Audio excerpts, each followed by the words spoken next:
Oh yeah, other thing I meant to add to the last video was don't know if you noticed that most of all the first ladies usually be attractive and they wear some really sexual church clothes. Sick note to that. A lot of them first ladies be actually lusting over the guys who ain't their husband, while their husband's okay with it because he's like, okay, my first lady look good. She'll draw more guys in the church and they'll keep coming because they want to see her.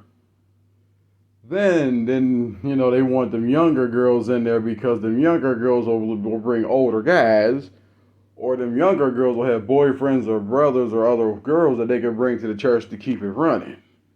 So if you see a lot of attractive women in the church, that's because the church is trying to attract more guys by using women. Then everybody asks the question like, oh, why do pastors wear suits and Jesus never wore them? Here's the thing about that. In the seminary, the pastors will ask, okay, so if Jesus wore rags and Jesus had a nappy afro and Jesus wore sandals, why is it that we gotta wear a suit if he didn't? Seminary teacher will say, and I quote, do you really think somebody gonna want to come to your church if you're dressed like a bum?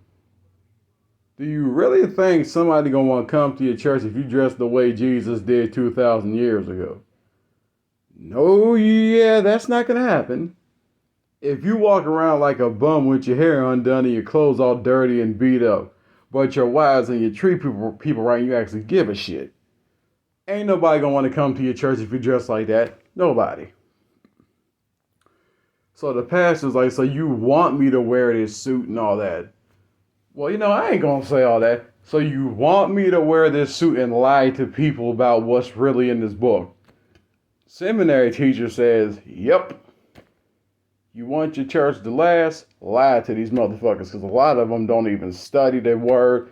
All they're gonna do is go with the shit you say, amen, home watch football.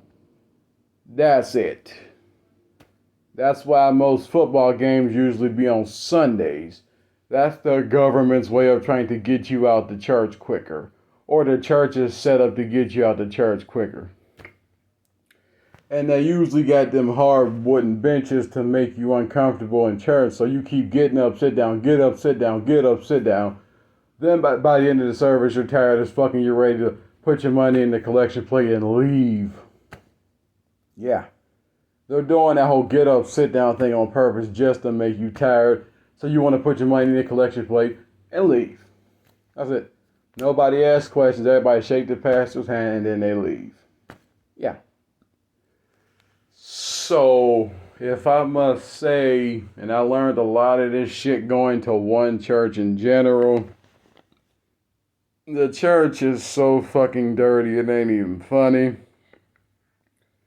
And the amount of scandals that happen in the church, it's just sad. Because you want people to join your church, but yet, y'all churches are as dirty as the world that you trying to clean. And yeah, I said what I said. Consider more than $100. And the problem with that is now, again, the church I went to, I learned all this the hard way. Now, while I was sitting in one of the meetings, these two deacons were arguing about, we shall wait for God to move and tell us who to put in this church. We ain't got time for that. We look bad in front of the other churches. They're starting to talk. We need a leader. We should wait. Not listening to you, doing what I want. And then see, this is how you know young people's opinions in the church really don't matter. Because when I was in that pulpit committee, and there was a couple people older than me, but younger than the deacons that was talking, telling them, or the one guy, I think we should probably wait because if we rush, I have a feeling this is going to end badly.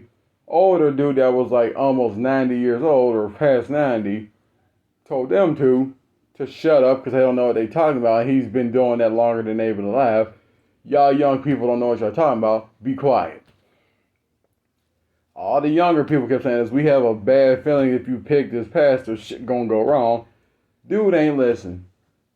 And then once the pastor finally came, because let me just mark it down, his background check paper said that he had a degree from Harvard and he had a degree in business, and he had stolen, I think, $30,000 from a church before he came to the one we was in.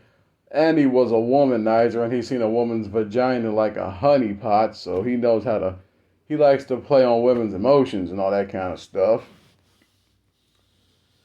But unfortunately, instead of waiting for God to speak, they just picked a dude because he was there. And he came in and destroyed, well, he came in acting like he cared about the church, and he destroyed it. Badly. And him and his so-called first lady took so much money from the church secretly, it wasn't even funny.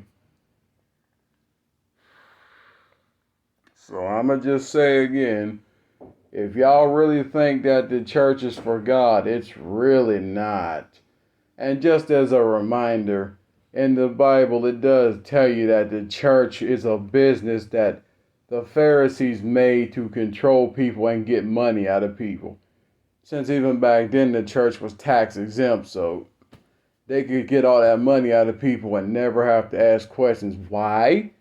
Because since the church and the state got separated, the church still has to pay the state to keep the lights on and the water on. Other than that, the tithes and stuff, church keep that to itself.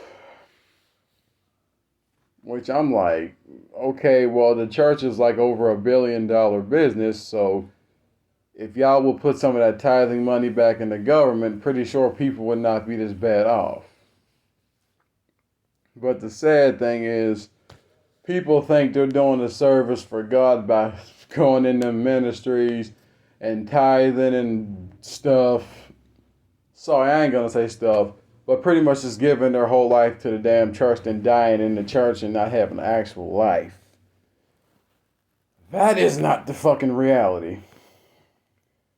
But if there's people that actually are willing to give up their whole youth to be in the church, which is dumb, but whatever, bro, do you?